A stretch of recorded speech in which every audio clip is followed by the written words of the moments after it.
नमस्कार मित्रांनो, बाई तुझा आशीर्वाद मालिकेच्या आजच्या जबरदस्त भागामध्ये आपल्याला असं पाहायला मिळतंय की राजा आता इथे एकतर्फी प्रेम करून कंटाळला आहे आणि त्यानंतर त्याला अवनीचं सुद्धा प्रेम हवंय म्हणून तो इथे धडपड करू लागलेला असतो. तर दुसरीकडे मात्र दत्तू धोंडू अण्णाच्या दारूचं व्रत किंवा जे काही दिलेलं प्रॉमिस आहे अवनीला ते मोडण्याचा डाव आखत असतो. तर आता मालिकेच्या सुरुवातीला आपण पाहतो इकडे हा खोटा साप दाखवल्यानंतर धनुने अवनीला घाबरलेलं असतं आणि जेव्हा अवनी घाबरते तेव्हा मात्र समोर उभे असलेल्या राजाला घट्ट मिठी मारत असते. मग धनु म्हणत असतो, वहिनी तुम्ही जर आमच्या भावांना घाबरू शकता तर मी मात्र तुम्हाला घाबरवणार नाही का? मी एक नाही तर दोन दोन खोटे साप आणले होते असं तो मुद्दामून बोलत असतो. तेव्हा तो आता तिथून निघून जातो. मग आता इकडे अवनी म्हणत असते, मी तर धन्याला सोडणारच नाही. मग आता राजा म्हणत असतो, आत्ता तर तुम्ही मला सोडाल ना? आत्ता मला सोडा, नंतर धन्याचं काय करायचं आणि काय नाही ते नंतर बघा, असं आता इकडे तो बोलत असतो. दुसरीकडे आपण पाहतो आता संध्याकाळची वेळ असते आणि दांगडांच्या घरी मात्र आज खूप छान असा चुलीवरच्या स्वयंपाकाचा बेत असतो. कारण इथे अवनीसाठी ही सगळी लोक करत असतात. त्याचबरोबर इकडे धन्या पाण्या आणि सोबतच राजा ह्या दोघांनी सुद्धा इथे महेशला चांगलाच धडा शिकवलेला आहे आणि त्यामुळे आता हे सगळेजण खुश होऊनच मस्त चुलीवरची पार्टी करत असतात. तेवढ्यातच आता हा धनु जो आहे तो अण्णांच्या बाजूला बसलेला असतो आणि अण्णा मात्र पोटाला जरा हवा घालत असतात. मग हा धन्या म्हणत असतो, काय अण्णा, काय काय करताय काय तुम्ही? तुमचं सगळं ठीक आहे ना? काय करणार बाबा आता, ही जखम ओली तोपर्यंत काहीच करता येत नाही आहे. तू तर माझ्या कोणत्याच कामी पडत नाही. काय करायचं, काय करायचं आहे म्हणजे? मी काय नाही काम केलं तुमचं? काय नाही काम केलं? त्या दिवशी म्हणत होतो चांगली एक दारूची बाटली आणून दे, पण नाही दिलीस, मग काय करणार ना दुसरं? असं म्हटल्याबरोबर आता मात्र तो म्हणत असतो, सांगू का इथे वहिनीला, सांगू का की तुम्हाला काय हवं आहे म्हणून? तुम्हाला दारू हवी सांगू का वहिनीला? नाही नाही, अजिबातच नाही सांगायचं, गप्प बस.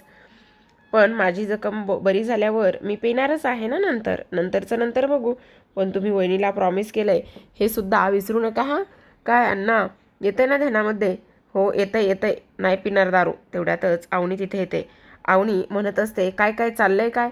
तेव्हा आता इथे अण्णा म्हणत असतात, बघा तर सुनबाई, ह्याला मी सांगतोय दारू पिणं चांगलं नसतं, नाही पिली पाहिजे दारू, पण ह्याला मात्र ह्या सगळ्या गोष्टी कुठे कळतात? हा म्हणतोय नाही नाही, दारू पिली पाहिजे, दारू पिली पाहिजे, आणि मला सुद्धा म्हणतोय. काय अण्णा, किती खोटं बोलताय तुम्ही? मी असलं कधी म्हणालो? नाही नाही वहिनी, मी असलं काहीही म्हणालो नाही आहे. अण्णा उगाचच खोटं बोलून राहिलेले आहेत. मग अवनी म्हणत असते, हो का अण्णा, हे बघा जेवणा अगोदरच्या औषधाची वेळ झालेली आहे. अण्णा म्हणत असता, सुनबाई. तेव्हा अवनी म्हणत असते, सांगितलं ना की तब्येत सांभाळायची. जोपर्यंत तुम्ही बरे होत नाही तोपर्यंत आपल्याला हे सगळं काही असंच पाळायचं आहे अण्णा. हलगर्जीपणा करून नाही चालणार आहे. घ्या बरं औषधं वगैरे, हे सगळं काही वेळच्या वेळी घेणं फार जास्त गरजेचं आहे अण्णा. असं म्हणून आता अवनी मात्र इथे अण्णांना पुन्हा औषध देत असते. अण्णा औषध तर घेतात, पण आता मात्र इथे अवनी म्हणत असते, अण्णा हे बघा, तुमची स्टील बॉडी असो किंवा आणखी काही असो, पण तरीसुद्धा काळजी करणं आणि त्याचबरोबर इथे शरीराला जपणं हे फार जास्त गरजेचं आहे अण्णा. तेव्हा अण्णा म्हणत असतात, हो अगदी बरोबर बोलताय सुनबाई तुम्ही. मग जेवायचं आहे ना, त्याकरिता हे औषध अगोदर पिणं गरजेचं आहे. दुसरीकडे अवनी ही अण्णांची एवढी चांगली काळजी घेत असताना पाहून यशोदा आणि त्याचसोबत राजा ह्या दोघांना सुद्धा फार छान वाटलेलं असतं, फार बरं वाटलेलं असतं. आता इकडे हा राजा म्हणत असतो, यशोदा बघ ना, अवनी मॅडम आल्यापासनं अण्णा किती चांगले वागतायत ना. गेली 8 दिवस झालं आपल्या बापाने दारूला इथे बोटसुद्धा लावलं नाही आहे, ते सुद्धा फक्त अवनी मॅडममुळे. आणि हीच जर गोष्ट आपण त्यांना सांगितली असती तर त्यांनी मात्र ही गोष्ट चुकूनही ऐकली नसती. अवनी मॅडमच्या रूपामध्ये आपल्या घराला बाईचा आशीर्वाद लाभला आहे. तेव्हा मात्र इथे यशोदा म्हणत असतो, अगदी बरोबर बोलतेस तू राजा. अवनीच्या रूपामध्ये आपल्याला आपल्या घराला बाईचा आशीर्वादच लाभला आहे. त्यामुळे एक गोष्ट सांगू का तुला, काही जरी झालं ना तरीसुद्धा इथे अवनीला कधीच दुखवायचं नाही. आज त्यांनी आपल्यासाठी एवढं सगळं काही केलेलं आहे. मग राजा, तू सुद्धा इथे अवनीसाठी काहीतरी केलं पाहिजे. आपण अवनीसाठी काहीतरी करूया. तेव्हा आता राजा म्हणत असतो, अरे वा यशोदा, तू तर हे फारच चांगलं बोलतोयस. मला तर ह्या सगळ्या गोष्टी पाहून फारच जास्त आनंद झालाय. नक्कीच आपण काहीतरी केलं पाहिजे, असं सुद्धा आता इकडे तो बोलू लागलेला असतो. मग आता हे सगळं काही बोलल्यानंतर आपण पाहतो इथे आता दुसऱ्या बाजूला सुलूला इथे तिच्या नवऱ्याचा फोन आलेला असतो, नमिताच्या बाबांचा कॉल. मग आता ते म्हणत असतात, काय गे सुले, तुझं लक्ष कुठं असतं? ते जो मुलगा आला होता बघायला, तो कार्यक्रम इस्काटला कसा? काय करतेस काय तू? तेव्हा सुलू म्हणत असते, अहो माझं बराबर लक्ष होतं, पण आता ना माझ्या डोक्याला लय ताप झालाय. तुम्ही उगाचच मला अजून ताण देऊ नका बरं. तेव्हा ते म्हणत असतात, आता बाद झाला, आता मी इकडे अजिबातच राहणार नाही आहे. खूप झालं इकडे, मी आता ताबडतोब तिकडे निघून येणार आहे. तेव्हा सुलू म्हणत असते, अजिबातच नाही तुम्ही इकडं अजिबात यायचं नाही. काही जरी झालं ना तरीसुद्धा तुम्ही मात्र तिकडेच राहायचं. मग आता ते म्हणत असतात, नाही राहणार आहे मी इकडे. अहो तुम्ही तिकडे राहा आणि त्याचबरोबर फक्त आणि फक्त इथे आपल्या नमिताच्या लग्नासाठी भरपूर पैसे कमवा. माझे पैसे कमवून झाले आहेत. तर इथे दुसऱ्या बाजूला आता हा दत्तू दारू प्यायला बसलेला असतो. नमिता म्हणत असते, भज्याचं मामा सगळं पीठ संपलंय, आता मी तुला नाही भजी बनवून देऊ शकत. मग आता इथे नमिताच्या बाबांनी स्पष्टपणे सांगितलेलं असतं की मी काही जरी झालं तरीसुद्धा तिकडे येणार आहे, मी इथे अजिबातच राहणार नाही. मग आता फोन ठेवतात आणि ती म्हणत असते, तुम्हासनी जे काही करायचं आहे ना ते सगळं तुम्ही करा, मला तर तुमचं काहीच ऐकायचं नाही आहे. तेव्हा मात्र इथे आता हा दत्तू म्हणत असतो, मला तर टेन्शनच आलंय, काय करायचं काय नाही ह्या सगळ्या गोष्टी अजिबातच कळत नाही येतं. पण तेव्हा मात्र इथे आता हे लोक म्हणत असतात की खरं पाहायला गेलं ना तर आता मामा, अरे धोंडू मामाने ना अवनीला प्रॉमिस केले, वचन दिले आहे की तो इथे जखम बरी होईपर्यंत दारू पिणारच नाही म्हणून. तेव्हा दत्तू म्हणत असतो, असा कोणताच माणूस नाही आहे की तो दारू पिल्याशिवाय राहणार नाही आहे म्हणून. तुला मी सांगतो ना, जरी वचन दिलेलं असलं ना तरीसुद्धा तो वचन नक्कीच मोडेल, नाही मोडणार. आज किती दिवस झालं इथे मामा दारू पित नाही आहे आणि त्याने अवनीला वचन दिलं आहे, त्यामुळे इथे मामा कसलाही पद्धतीने दारूला हात लावत नाही आहे, तुला नाही माहिती. असं बोलल्याबरोबर आता सुलू विचारात पडलेली असते. मग सुलू आता दत्तूकडे जाते आणि म्हणत असते, अरे दत्त्या, तुझ्या गोष्टी ध्यानात येत आहेत का? तेव्हा दत्तू म्हणत असतो, काय काय झालेलं आहे? अरे मला एक गोष्ट सांग, जर आता ही लोक दारू नाही प्यायली आणि त्याचबरोबर इथे अवनीमुळं हा धोंड्याने जर दारू सोडली तर ते घर आपल्या नावावर होणं दूरचीच गोष्ट आहे. काय करायचं तुला कळतंय का?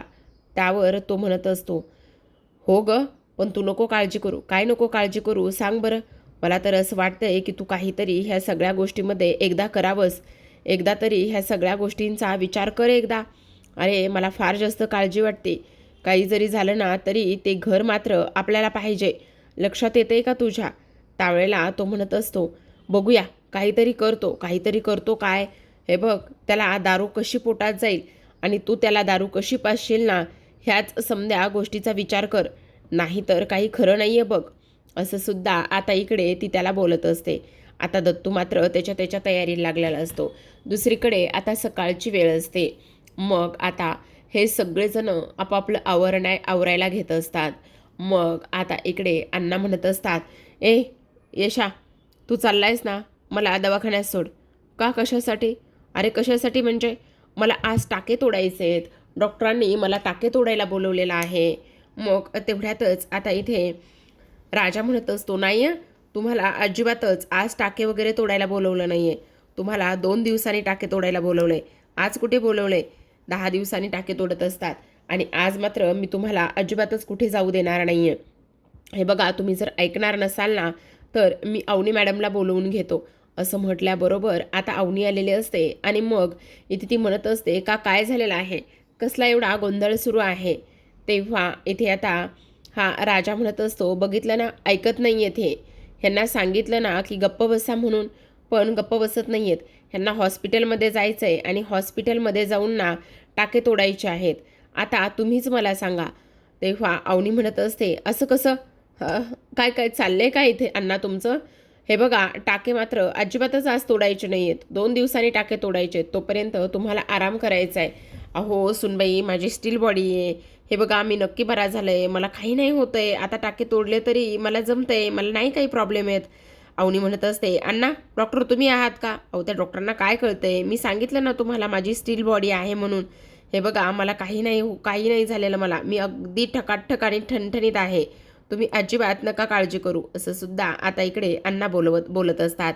पण अवनी मात्र सक्त ताकीद देते, अजिबातच नाही. 2 दिवसांनी टाके तोडायला जायचे, आता गुपचूप आराम करायचा, समजलं?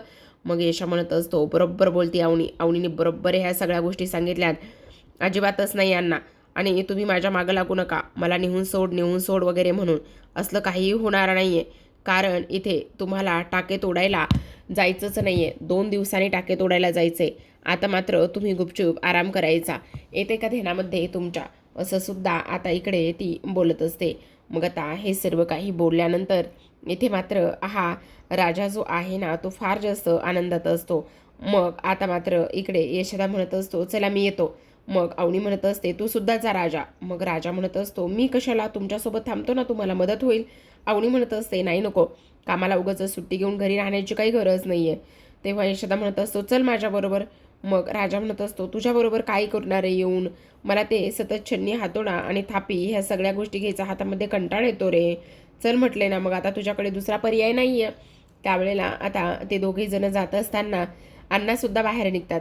मग यशोदा म्हणत असतो, तुम्ही कुठे निघाला आहात? तुम्हाला इथे अवनीने आराम करायला सांगितलंय ना, मग तुम्ही आरामच करा ना. आता मात्र ते दोघेही जण निघून गेल्यानंतर धोंडू मनाशीच म्हणत असतो, काय करायचं ना काही कळत नाही आहे. ह्या सगळ्या गोष्टीमुळे फार जास्त टेन्शन आलं आहे. कुठे आणि कसं लपावं आणि काय करावं ना ते सुद्धा माझ्या ध्यानात येत नाही आहे. काय करू म्हणजे सगळं काही व्यवस्थित होईल म्हणून.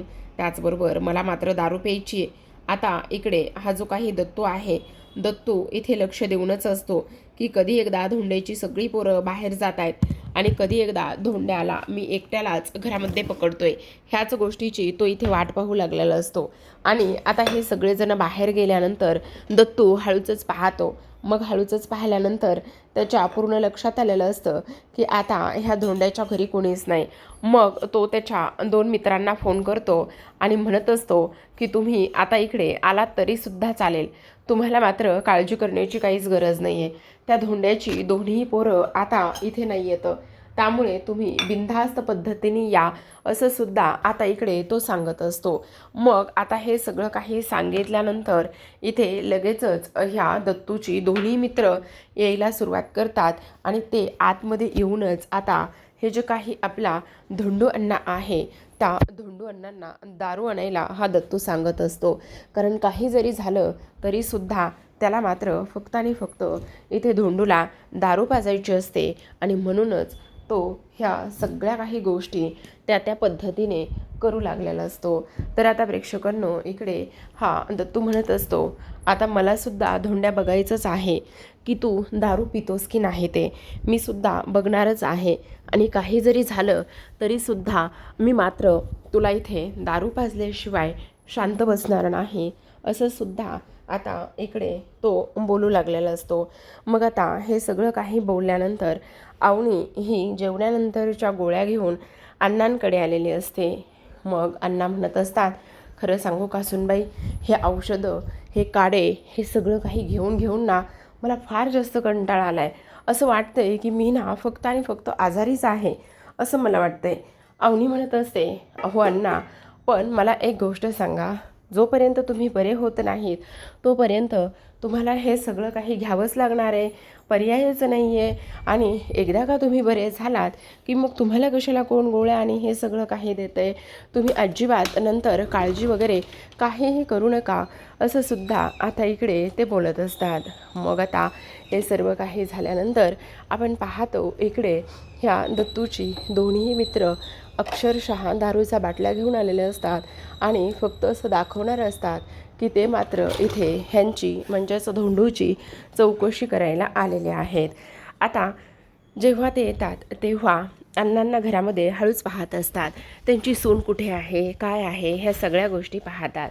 मग आल्याबरोबर आता लगेचच इकडे ते म्हणत असतात, अरे काय हे धोंड्या, किती दिवस झालं तू घरामध्ये बसला आहेस, किती दिवस झालं आपण बसलोच नाही, आपली भेटच झाली नाही. आणि तेव्हा अवनी येते आणि म्हणत असते, तुम्ही कोण? तेव्हा अण्णा म्हणत असतात, आपले सुनबाई हे ना मित्र कंपनी आहे, ते ना मला बरं नाही आहे ना, त्यामुळे भेटायला आले आहेत. अच्छा अच्छा, बरं बरं, बसा बसा बसा ना, तुमच्यासाठी पाणी आणू का? त्यातील एक मित्र म्हणत असतो, हो हो चालेल ना, थंडगार पाणी असेल तर चालेल. लगेचच आता इथे अवनी जी आहे ना, ती त्यांना बसायला खुर्ची वगैरे देत असते आणि म्हणत असते, हो बसा, मी ना तुमच्यासाठी फ्रीजमधलं थंड पाणी घेऊन येते. मग आता इकडे हे म्हणत असतात, काय रे धोंड्या, कसं रे, मला एक गोष्ट कळत नाही, इथे ही तुझी सून ना? हो, सुनबाई नाही, माझी सुनबाई आहे, माझ्या राजाने लग्न केलं ना, त्याची बायको ही. हो, चांगली पोरगी, पण बरेच दिवस झालं तू बाहेर आलाच नाही आहेस, काय चाललं आहे काय? काय रे, दारू बिरू सोडलीस का काय? नाही रे, तसं काही नाही आहे. अरे डॉक्टरांनी ना मला इथे दारू प्यायला नाही ना सांगितली, म्हणजे जोपर्यंत माझी तब्येत बरी ना होत नाही ना, जखम आहे ना, तोपर्यंत डॉक्टरांनी सांगितलं आहे की दारू वगैरे अजिबातच पिऊ नका म्हणून. अच्छा, पण मग बाहेर नाही येऊ शकत तू? आणि कसं आहे ना, मी सुनबाईला वचन दिलं आहे रे, मी दारू नाही प्यायची म्हणून. अरे बाहेर जाऊन नाही प्यायची, पण इथे तर पिऊ शकतोस ना. तेवढ्यातच अवनी त्यांच्यासाठी थंडगार पाणी घेऊन आलेली असते. जेव्हा अवनी त्यांच्यासाठी थंडगार पाणी घेऊन येते त्यावेळेला ते हातातली जी काही दारूची पिशवी आहे ती लपून ठेवतात. मग अवनी म्हणत असते, तुम्ही बसा, मी तुमच्यासाठी गरमागरम चहा ठेवते. अवनी चहा ठेवायला निघून जाते आणि त्यानंतर मात्र हे लोक म्हणत असतात, हे बघ, आम्ही ना तुझ्यासाठी दारू आणलेली आहे, आम्हाला पूर्ण खात्री आहे की तुला नक्कीच तलफ वगैरे झाली असेल. तेव्हा आता अण्णा म्हणत असतात, अरे तुम्ही आणली, पण कशाला उगाचच, इथे सुनबाईसमोर मी नाही पिऊ शकत आहे. अरे असं काय करतोयस मित्रा, हे मित्र तुझ्यासाठी नाही तर कोणासाठी आहेत, तू पी, मजा कर, जेव्हा सुनबाई इकडे तिकडे जाईल ना तेव्हा नक्कीच तू पी, तुला नक्कीच बरं वाटेल. असं म्हणून ते आता दोघेही जण आणलेली जी काही दारू आहे ना ती दारू अण्णांना देत असतात. अवनी तोपर्यंत चहा घेऊन आलेली असते, पण तोपर्यंत ते आता तिथून निघून गेलेले असतात. जेव्हा अवनी बाहेर येते त्यावेळेला म्हणत असते, अण्णा तुमचे मित्र कुठे आहेत?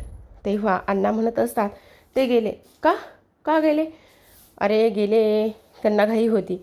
अहो अण्णा, पण मी त्यांच्यासाठी एवढा चहा बनवून आणला होता. असू देत, आता गेले, त्यांच्या नशिबातच नव्हता चहा, काय करणार.